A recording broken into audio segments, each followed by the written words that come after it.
ಸ್ವತಂತ್ರ ವೀರ ವಿನಾಯಕ್ ಸಾವರ್ಕರ್ ಅವರಿಗೆ ಹಿಂಡೆಲ್ಗಾ ಜೈಲಿನಲ್ಲಿದ್ದ ಭಾವಚಿತ್ರವನ್ನ ರಾಜ್ಯ ಸರ್ಕಾರ ಪ್ರತಿಷ್ಠಾಪನೆ ಮಾಡಬೇಕು ಎಂದು ಶ್ರೀರಾಮ ಸೇನೆ ಸಂಸ್ಥಾಪಕ ಅಧ್ಯಕ್ಷ ಪ್ರಮೋದ್ ಮುತಾಲಿಕ್ ಹೇಳಿದರು. ಬುಧವಾರ ಬೆಳಗಾವಿಯ ಪ್ರವಾಸ ಮಂದಿರದಲ್ಲಿ ಸುದ್ದಿಗೋಷ್ಠಿಯಲ್ಲಿ ಮಾತನಾಡಿದವರು, ಜೂನ್ 13 ಸ್ವತಂತ್ರ ವೀರ ಬಿಡುಗಡೆಯಾದ ದಿನವೇ ಹಿಂಡೆಲ್ಗಾ ಜೈಲಿನ ಎದುರೇ ಸಾವರ್ಕರ್ ಭಾವಚಿತ್ರ ಇಟ್ಟು ಸರ್ಕಾರಕ್ಕೆ ಮನವಿ ಮಾಡಲಾಗುವುದು ಎಂದರು. ಸಾವರ್ಕರ್ ಅವರ ಭಾವಚಿತ್ರದ ಜೊತೆಗೆ ನಾಮಫಲಕ, ಅವರ ಜಯಂತಿ ಆಚರಿಸಬೇಕು. ವಿಮಾನ ನಿಲ್ದಾಣದಲ್ಲಿ ಸಾವರ್ಕರ್ ಅವರ ನಾಮಫಲಕ ಅಳವಡಿಸಬೇಕು. ಶಾಲಾ ಪಠ್ಯ ಪುಸ್ತಕದಲ್ಲಿ ಸಾವರ್ಕರ್ ಅವರ ಜೀವನವನ್ನ ಅಳವಡಿಸಬೇಕು ಎಂದು ಸರ್ಕಾರಕ್ಕೆ ಒತ್ತಾಯಿಸಲಾಗುವುದು ಎಂದರು. ಸ್ವತಂತ್ರ ವೀರ ವಿನಾಯಕ್ ಸಾವರ್ಕರ್ ಅಂಡಮಾನ್ ನಿಕೋಬಾರ್ ಜೈಲಿಗೆ ಹಾಕುವಾಗ ಸಮುದ್ರದಿಂದ ಹಾರಿದ ದಿನ ಐತಿಹಾಸಿಕ ದಿನ. ಸಾವರ್ಕರ್ ಅವರು 1915ರಲ್ಲಿ ಭಾರತದ ನೆಹರು ಕೇಂದ್ರ ಸರ್ಕಾರ ಹಿಂಡೆಲ್ಗಾ ಜೈಲಿನಲ್ಲಿ 3 ತಿಂಗಳ ಕಾಲ ಹಿಂಡೆಲ್ಗಾದಲ್ಲೇ ಇಟ್ಟಿದ್ದರು ಎಂದರು. ಇವತ್ತು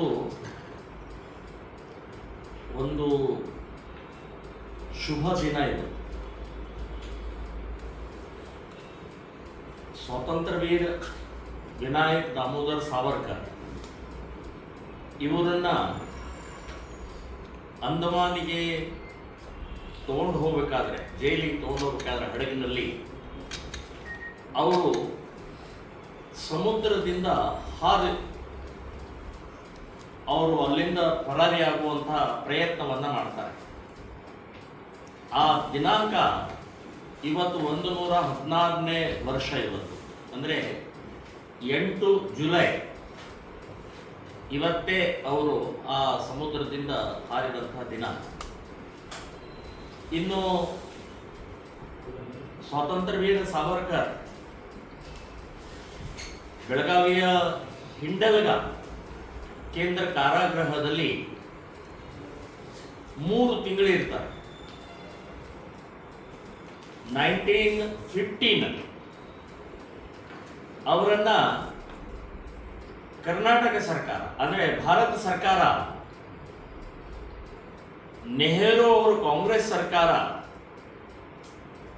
ಅವರನ್ನು ಬಂಧನ ಮಾಡಿ, ಮುಂಬೈನಿಂದ ಬಂಧನ ಮಾಡಿ ಇಲ್ಲಿ ಹಿಂಡೆಲ್ಗಾ ಜೈಲಿಗೆ ತರ್ತಾರೆ 1915ರಲ್ಲಿ. ಕಾರಣ ಏನು ಅಂತಂದ್ರೆ, ಆ ಪಾಕಿಸ್ತಾನದ ಅಧ್ಯಕ್ಷರು ಭಾರತಕ್ಕೆ ಬರ್ತಾರೆ, ಮಾತುಕತೆಗೆ ಬರೋರಿದ್ದಾರೆ.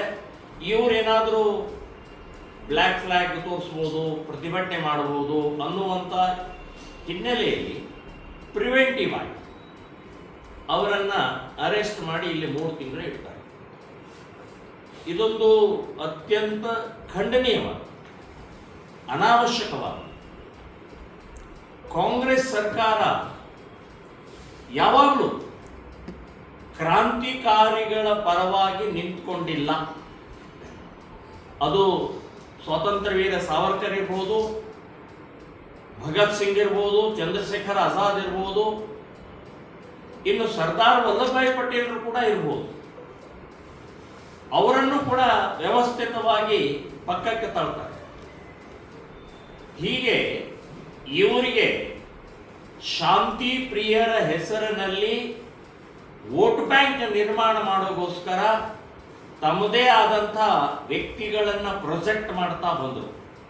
ಅದು ಗಾಂಧೀಜಿ, ನೆಹರೂಜಿ ಬಿಟ್ಟರೆ ಮೂರನೇವರು ಯಾರನ್ನೂ ಪ್ರೊಜೆಕ್ಟ್ ಮಾಡಲಿಲ್ಲ.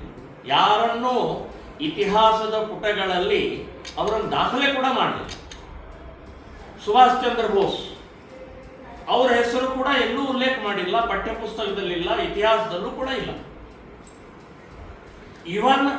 ಇವತ್ತು ಕಾಂಗ್ರೆಸ್ನವರು ಡಾಕ್ಟರ್ ಅಂಬೇಡ್ಕರ್ ಹೆಸರು ಹೇಳಿಕೊಂಡು ವೋಟ್ ಬ್ಯಾಂಕ್ ನಿರ್ಮಾಣ ಮಾಡ್ತಾ ಇದ್ದಾರೆ ಅಷ್ಟೇ ವಿನಃ, ಅಧಿಕಾರಗೋಸ್ಕರ ಹೇಳ್ತಾ ಇದ್ದಾರೆ ಅಷ್ಟೇ ವಿನಃ, ಅವತ್ತಿನ ದಿನದಲ್ಲಿ ಕಾಂಗ್ರೆಸ್ ಸರ್ಕಾರ ಡಾಕ್ಟರ್ ಅಂಬೇಡ್ಕರ್ 2 ಬಾರಿ ಸೋಲಿಸುತ್ತೆ. ಅವರ ವಿರುದ್ಧ ತಮ್ಮ ಕ್ಯಾಂಡಿಡೇಟ್ ಹಾಕಿ ಡಾಕ್ಟರ್ ಅಂಬೇಡ್ಕರ್ ಅನ್ನು ಸೋಲಿಸ್ತಾರೆ. ಅಷ್ಟೇ ಅಲ್ಲ, ಅವರ ಸತ್ತ ನಂತರ, ತೀರ್ಕೊಂಡ ನಂತರ ದೆಹಲಿಯಲ್ಲಿ ಒಂದು ಸ್ವಲ್ಪ ಕೂಡ ಜಾಗ ಕೊಡೋದಿಲ್ಲ, ಸರ್ಕಾರದ ಜಾಗ ಕೊಡೋದಿಲ್ಲ ಅವರ ಸಮಾಧಿಗೆ. ಅಲ್ಲಿಂದ ಮುಂಬೈಗೆ ಬರಬೇಕಾಗ್ತದೆ. ಅಂದ್ರೆ ಇಂಥ ನೀಚ ನಿರ್ಲಜ್ಜ ಕಾಂಗ್ರೆಸ್ ಸರ್ಕಾರ ಇವತ್ತು ಅವರು ಅಂಬೇಡ್ಕರ್ ಅಂಬೇಡ್ಕರ್ ಅಂಬೇಡ್ಕರ್ ಅಂತ ಹೇಳಿ ದೊಡ್ಡದಾಗಿ ಇವತ್ತು ಅವ್ರ ಬಾಯಲ್ಲಿ ಬರ್ತಾ ಇರುವಂತಹದ್ದು ಬೂಟಾಟಿಕೆ ನಾಟಕ ಇದೆ.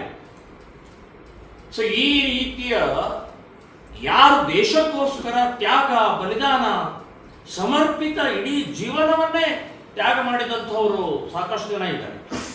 ಇವನ್ ಅಬ್ದುಲ್ ಕಲಾಂ ಇವ್ರದ್ದು ಹೆಸರು ಕೂಡ ತಗೊಳ್ಳಲ್ಲ, ಇವ್ರದ್ದು ಹೆಸರಿನಲ್ಲಿ ರೋಡ್ ಇಲ್ಲ, ಇವ್ರ ಮೂರ್ತಿ ಪ್ರತಿಷ್ಠಾಪನೆ ಮಾಡಲಿಲ್ಲ ಕಾಂಗ್ರೆಸ್ನವರು. ಇವತ್ತು ದೆಹಲಿಯಲ್ಲಿ Babar road, Aurangzeb road, Akbar road, Humayun road ಇವತ್ತಿಗೂ ಇದ್ದಾರೆ. ಅಂದ್ರೆ ಕಾಂಗ್ರೆಸ್ ಸರ್ಕಾರ ಇಂಥವ್ರು ಬೇಕು, ದೇಶದ್ರೋಹಿಗಳು ಬೇಕು, ಮತಾಂಧರು ಬೇಕು, ಹಿಂದೂ ವಿರೋಧಿಗಳು ಬೇಕಾದಂತಹ ರೋಡ್ಗಳು ಇವತ್ತಿಗೂ ಇದ್ದಾವೆ. ಆದರೆ ಇಂಥ ಕ್ರಾಂತಿಕಾರಿಗಳ ಹೆಸರನ್ನು ವ್ಯವಸ್ಥಿತವಾಗಿ ಮರೆಮಾಚಿದಂತಹ ಕಾಂಗ್ರೆಸ್ ಸರ್ಕಾರಕ್ಕೆ ನಾನು ಧಿಕ್ಕಾರ ಹೇಳ್ತಾ ಇದ್ದೀನಿ. ಬೆಳಗಾವಿಯ ಹಿಂಡಲಗ ಜೈಲಿನಲ್ಲಿ ಬಿಜೆಪಿ ಸರ್ಕಾರ ಇದ್ದಾರೆ.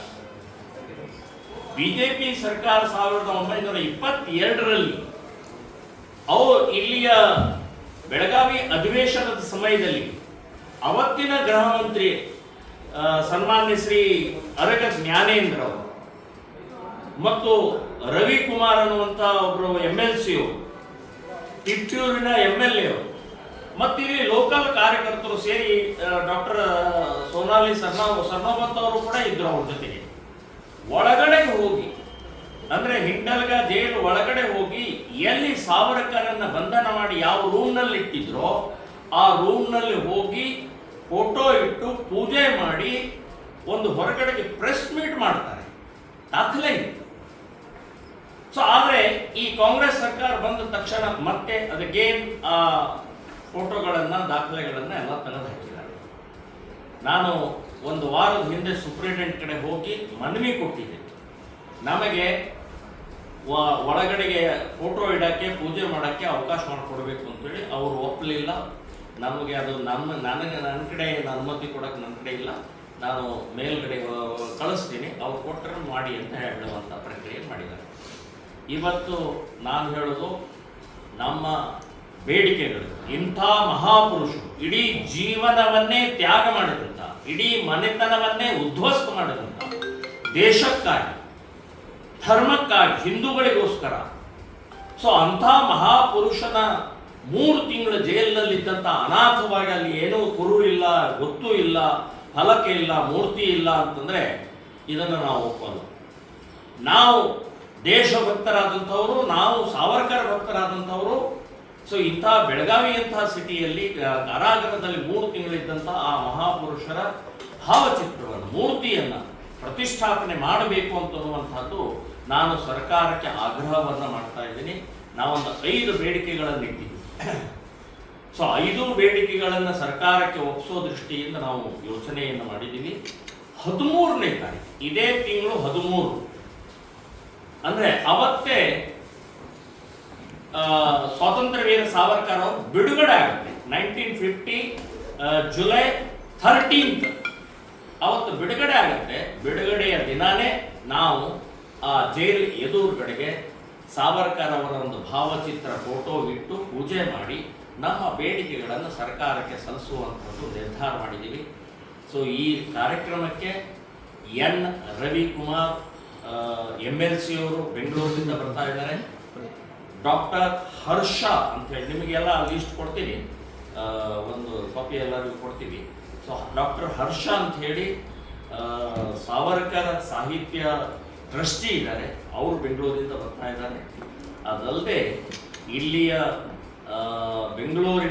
ಬೆಳಗಾವಿನ ಹಾಲಿ MLA ಆದಂಥ ಶ್ರೀಯುತ ಅಭಯ್ ಪಾಟೀಲ್ ಅವರು, ಮಾಜಿ MLAಗಳಾದಂಥ ಸಂಜಯ್ ಪಾಟೀಲ್ ಬೆನ್ಕೆ ಅವರು ಮತ್ತು ಡಾಕ್ಟರ್ ಸೋನಾಲಿ ಸರ್ನೋಬತ್ ಇವರು ಇರ್ತಾರೆ. ಆಮೇಲೆ ಕಡಾಡಿ ಅವರು ಮಾಜಿ ರಾಜ್ಯಸಭಾ ಮೆಂಬರ್ ಅವರು. ಇದಲ್ಲದೆ ವಿಶ್ವ ಹಿಂದೂ ಪರಿಷತ್ತಿನ ಅಧ್ಯಕ್ಷರು, ಸಂಘದ ರಾಷ್ಟ್ರೀಯ ಸ್ವಯಂ ಸೇವಕ ಸಂಘದ ಪ್ರಮುಖರು ಕೂಡ ಅವತ್ತಿನ ಆ ಕಾರ್ಯಕ್ರಮದಲ್ಲಿ ಭಾಗವಹಿಸ್ತಾರೆ. ನಾನು ಕೂಡ ಆ ಕಾರ್ಯಕ್ರಮದಲ್ಲಿ ಇರ್ತೀನಿ. ಸೊ ನಮಗೆ ಮುಖ್ಯವಾಗಿ ಇವತ್ತಿನ